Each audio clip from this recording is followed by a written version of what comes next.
अस्सलाम वालेकुम students, today I am going to discuss very important topic that is complex compounds. तो students, complex compounds को start करने से पहले मैं आपको ये बता दूं कि कम्प्लेक्स कंपाउंड्स को हम कोऑर्डिनेशन कंपाउंड्स भी कहते हैं। ठीक है, तो सबसे पहले आपको ये पता होना चाहिए कि कम्प्लेक्स कंपाउंड्स को हम कोऑर्डिनेशन कंपाउंड्स भी कहते हैं। उसके बाद स्टूडेंट्स हम इसकी डेफिनेशन को सबसे पहले हम डिस्कस करेंगे। ठीक है, कम्प्लेक्स कंपाउंड्स में क्या आ जाता है, कौन कौन से पार्ट्स आते हैं, वो भी डिस्कस करेंगे। उसके बाद हम इसकी एग्जाम्पल्स को डिस्कस करेंगे। तो सबसे पहले स्टूडेंट्स इसकी प्रॉपर डेफिनेशन की तरफ आते हैं कि कम्प्लेक्स कंपाउंड्स क्या है। ठीक है, तो कंपाउंड्स कंटेनिंग कम्प्लेक्स आयंस और कम्प्लेक्स मॉलिक्यूल्स, ऐसे कंपाउंड्स जिनके अंदर कम्प्लेक्स आयंस जो है वो मौजूद हों या कम्प्लेक्स मॉलिक्यूल्स जो है वो मौजूद हों और जो कि एग्जिस्ट करें इंडिपेंडेंटली, इनके खुद मुख्तार हो, मतलब किसी के ऊपर डिपेंड ना करें।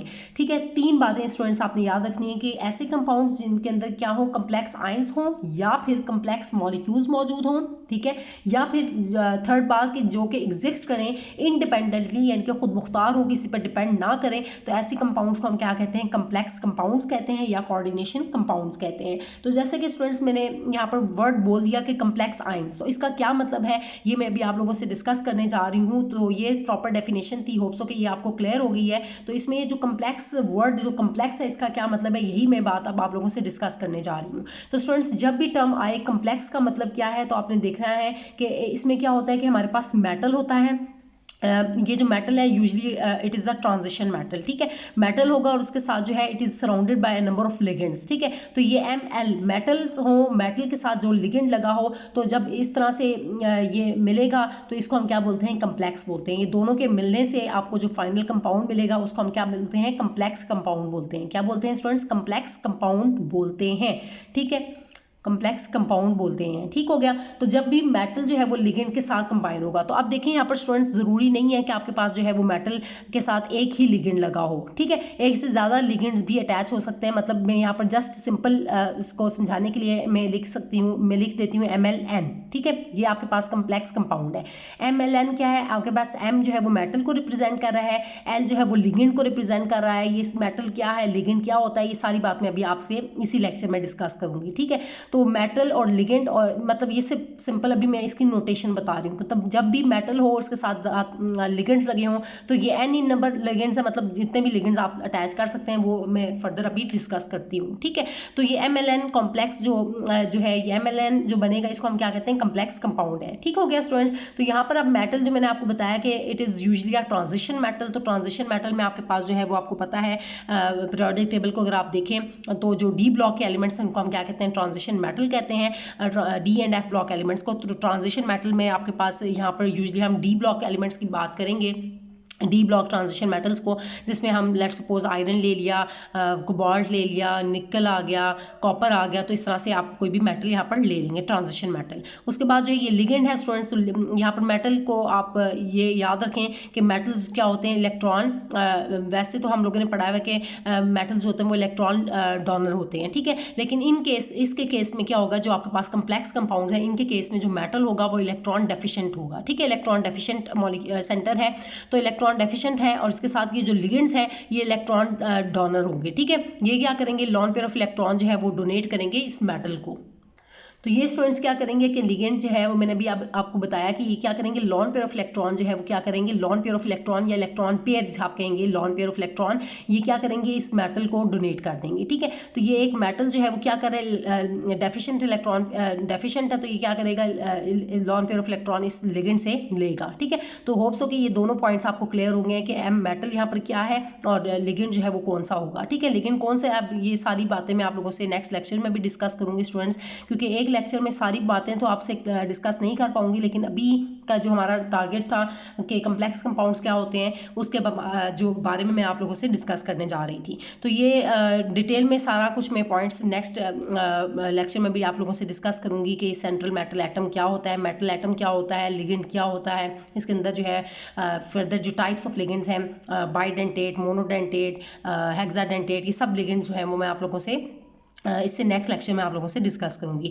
लेकिन स्टूडेंट्स, जैसे कि मैंने भी आपको बताया कि हमारा जो मेन टारगेट है वो आज के लेक्चर का कम्प्लेक्स कंपाउंड्स क्या होते हैं, तो यही मैं आप लोगों से डिस्कस कर रही हूँ। तो अब होप्स हो कि आपको ये पॉइंट क्लियर हो गया है कि compounds containing complex ions. Complex का मतलब जब भी आए तो आप लोगों ने फौरन से अंडरस्टैंड कर लेना है कि उसके अंदर मेटल होगा और लिगेंड होगा मौजूद, ठीक है। तो मेटल जो है वो सेंटर में मौजूद होगा और उसके साथ जो है वो it is surrounded by number of ligands, और वो लिगेंड्स को आपने इस तरह से जनरल वे में हम रिप्रेजेंट करते हैं। तो मैं इसको MLN लिख रही हूँ, ठीक है। हम इसको स्पेसिफाई भी करेंगे, मैं भी इसको एग्जांपल के थ्रू बताती हूँ। तो होप्स हो कि ये पॉइंट जो है वो अब आपको क्लियर हो गया है। तो कम्प्लेक्स आयंस हो या कम्प्लेक्स मॉलिक्यूल्स हो जो कि एग्जिस्ट करें इंडिपेंडेंटली, तो उसे हम क्या कहते हैं, कम्प्लेक्स कंपाउंड्स कहते हैं या कोऑर्डिनेशन कंपाउंड्स कहते हैं, जिसमें मेटल जो है वो लिगेंड के साथ कोऑर्डिनेट हुआ है, मतलब जुड़ा हुआ है, कोऑर्डिनेट हुआ है। सो जो है इसी वजह से हम इनको कह रहे हैं कोऑर्डिनेशन कंपाउंड्स, ठीक हो गया। तो कोऑर्डिनेशन कंपाउंड्स बेसिकली क्या होता है कि यहाँ पर हम इनको कोऑर्डिनेशन कंपाउंड्स क्यों कहते हैं, क्योंकि अब आप देखें कि इसके अंदर कोऑर्डिनेट बॉन्ड जो है वो भी मौजूद होता है। क्योंकि लॉन पेयर ऑफ इलेक्ट्रॉन जब ये लिगेंड डोनेट करता है,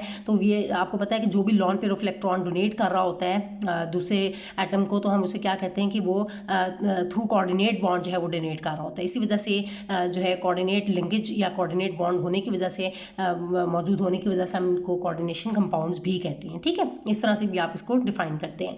अब इसको स्टूडेंट्स अगर आप देखें तो हमारे पास जो कम्प्लेक्स है, कम्प्लेक्स कंपाउंड जो है इट मे कंटेन 2 पार्ट्स, इसमें 2 पार्ट्स इसके अंदर होंगे, ठीक है। कम्प्लेक्स कंपाउंड जो है वो आपके 2 तरह से हो सकता है, यानी कि सिंपल केटाइन, मतलब फर्स्ट अगर हम देखें तो वो क्या हो सकता है, it may be simple cation, आपका केटाइन जो है वो सिंपल होगा, एंड अ कम्प्लेक्स एनाइन, मतलब मैंने आपको बताया ना कम्प्लेक्स आयंस की फॉर्म में भी होता है। तो वो आयन जो है वो किस फॉर्म में आप देखेंगे कि एक आपके पास सिंपल केटाइन होगा और दूसरा जो है वो कम्प्लेक्स एनाइन होगा, यानी कि एक केटाइन और दूसरा एनाइन होगा, जिसमें एक अगर आपके पास केटाइन जो है वो सिंपल है, केटाइन अगर फर्स्ट केस हम देख रहे हैं कि अगर केटाइन आपका सिंपल है तो आपका जो एनाइन होगा वो कम्प्लेक्स होगा, ठीक है। लेकिन और जो सेकंड कंडीशन है, सेकंड क्या हो सकता है कि आपके पास जो है वो एनाइन सिंपल हो जाए और उसका जो केटाइन है वो क्या हो जाए, कम्प्लेक्स हो जाए, मतलब बिल्कुल इसके ऑपोजिट हो जाए, ठीक है। तो आपका कम्प्लेक्स जो है वो इस तरह से कम्प्लेक्स कंपाउंड जो है वो 2 फॉर्म में हो सकता है कि एक सिंपल केटाइन या कम्प्लेक्स एनाइन, या सेकंड केस जिसमें कम्प्लेक्स सिंपल एनाइन हो और कम्प्लेक्स केटाइन हो। तो होप्स के स्टूडेंट्स आपको ये दोनों बातें जो है वो क्लियर हो गई हैं। अब इसको मैं एग्जाम्पल के थ्रू बताती हूँ ताकि आप लोगों को मजीद जो है वो इसको टॉपिक को अंडरस्टैंड करने में आसानी हो। तो स्टूडेंट्स अब मैं आती हूँ एग्जांपल की तरफ। तो कम्प्लेक्स कंपाउंड्स में मैंने भी आपको बताया कि जिसमें 2 तरह से हम इसको ले सकते हैं, सिंपल केटाइन और कम्प्लेक्स एनाइन। तो फर्स्ट में सिंपल केटाइन और कम्प्लेक्स एनाइन की बात कर लेती हूँ, ठीक है। Simple cation and complex A9 है जिसके अंदर, ठीक है। फर्स्ट जो आपके पास कम्प्लेक्स कंपाउंड की मैं बात कर रही हूँ जिसके अंदर simple cation and complex A9 है, ठीक है। अब इसमें मैं एग्जांपल ले लेती हूँ समझाने के लिए, K4 जो कि बहुत ही मशहूर एग्जाम्पल है K4FeCN6, ठीक है। ये आपके पास जो है वो इसके अंदर एग्जाम्पल आ जाती है जिसमें अब आप देखें कि सिंपल केटाइन है। ये आप देखेंगे अगर हम इसको स्टूडेंट्स इधर प्रॉपर ऑक्सीडेशन स्टेट वगैरह इसकी मेंशन करें तो इसके ऊपर जो है वो पोटाशियम जो है वो ग्रुप 1 से बिलोंग करता है, तो इसके ऊपर जो है वो +1 चार्ज आ जाता है, ठीक है। और ये 4 है तो इसकी वजह से 4 इससे मल्टीप्लाई होके, ठीक है, ये 4 इससे मल्टीप्लाई होके तो ऑटोमेटिकली इसके ऊपर जो चार्ज है वो +4 आ जाएगा, ठीक है। मतलब वैसे तो पोटाशियम के ऊपर +1 चार्ज होता है, ये आपको पता है स्टूडेंट्स। तो ये 4 पोटाशियम है तो इसी वजह से कि ये इसके ऊपर +4 है, तो ऑटोमेटिकली ये जो आपका पार्ट है ये मतलब केटाइन की जस्ट अभी बात कर रही हूँ, ठीक है। तो +4 की बात नहीं, मेरा फोकस जो है वो किस पर है, केटाइन पर। तो देखें ये आपका जो है वो पोटाशियम जो है वो केटाइन है और ये वाला जो पार्ट है, ये वाला जो बाकी पार्ट है, ये क्या हो जाएगा आपका एनाइन होगा, मतलब नेगेटिवली चार्ज होगा, ठीक है स्टूडेंट्स। तो ये आप देखें कि इसके ऊपर जो है ये +4 हो गया तो ऑटोमेटिकली इसके ऊपर जो चार्ज है वो क्या आ जाएगा, -4, यानी कि आप इसको रिप्रेजेंट करते हैं तो वो 4 नेगेटिव से रिप्रेजेंट करेंगे। तो वो स्टूडेंट्स आपने इस तरह से यहाँ पर मेंशन कर दिया। तो आप देखें कि इसके ऊपर मतलब ओवरऑल चार्ज है वो बैलेंस्ड होना चाहिए, मतलब न्यूट्रल, मतलब 0 होना चाहिए। तो आप देखें यहाँ पर ये +4 है तो ये -4 है, तो इस तरह से ये कैंसिल होकर ख़त्म हो जाएगा, ठीक है। मतलब आप इसको इस तरह से रिप्रेजेंट करते हैं। लेकिन स्टूडेंट्स जैसे कि मैंने आपको बताया कि मेरा कंसर्न जो है वो भी यहाँ पर ऑक्सीडेशन स्टेट से नहीं है, वो मैंने अलहदा से एक जो है लेक्चर में मैंने आप लोगों से ये डिस्कस किया हुआ है। तो अगर आप मजीद इसको देखना चाहते हैं तो वो वहाँ पर ऑक्सीडेशन स्टेट की रिस्पेक्ट से आप वहाँ पर जाके इसको देख सकते हैं। लेकिन यहाँ पर मेरा जो मेन टारगेट था वो कम्प्लेक्स कंपाउंड्स का, कि वो सिंपल केटाइन और कम्प्लेक्स एनाइन जो फर्स्ट केस है उसको मैं डिस्कस कर रही हूँ। तो आप देखें कि यहाँ पर जो केटाइन है ये आपका छोटा सा है, सिंपल है, ठीक है। ये केटाइन जो है पोटाशियम ये आपका सिंपल केटाइन है और ये जो कम्प्लेक्स एनाइन है, एनाइन में आप देखें कि ये आपका कम्प्लेक्स क्यों कह रहे हैं, क्योंकि इसके अंदर जो है आपका मेटल भी मौजूद है। मेटल यहाँ पर आयरन है जो कि ट्रांजिशन मेटल है, और साथ में जो कम्प्लेक्स मैंने आपको बताया था क्या मतलब होता है कि जिसके अंदर जो है वो मेटल और साथ में जो है वो लिगेंड भी मौजूद हो। तो देखें कि इसके अंदर मेटल भी मौजूद है और साथ में इसका लिगेंड जो है, साथ में साइनाइड ये जो है यहाँ पर ये लिगेंड जो है वो मौजूद है। तो 6 लिगेंड्स हैं ये जो है वो आप देख रहे हैं यहाँ पर मौजूद है। तो ये आपका जो है ये आपका एनाइन है जिसके ऊपर नेगेटिव चार्ज है, तो ये आपका कम्प्लेक्स एनाइन कहलाएगा। तो ये आपका देखा स्टूडेंट से आपने देखा कि ये आपका क्या है, सिंपल केटाइन जो है वो पोटाशियम सिंपल केटाइन है, और ये जो एनाइन है ये आपका कम्प्लेक्स है। ठीक है, अब स्टूडेंट्स इसके सेकंड केस हम ले लेते हैं कि जिसके अंदर सिंपल केटाइन नहीं होगा बल्कि सिंपल एनाइन होगा। ठीक है, सिंपल एनाइन होगा और कम्प्लेक्स आपके पास क्या होगा, केटाइन होगा। ये सेकंड कैटेगरी में आप लेने लगी हूँ। सिंपल कम्प्लेक्स क्या होगा, केटाइन होगा, जिसमें मैं एग्जांपल ले लेती हूँ, अनदर एग्जांपल लेके आपको बताती हूँ। तो स्टूडेंट्स इसके अंदर हमारे पास एक एग्जांपल आ जाती है, क्रोमियम बेस्ड जो है ये आपके पास है कम्प्लेक्स है।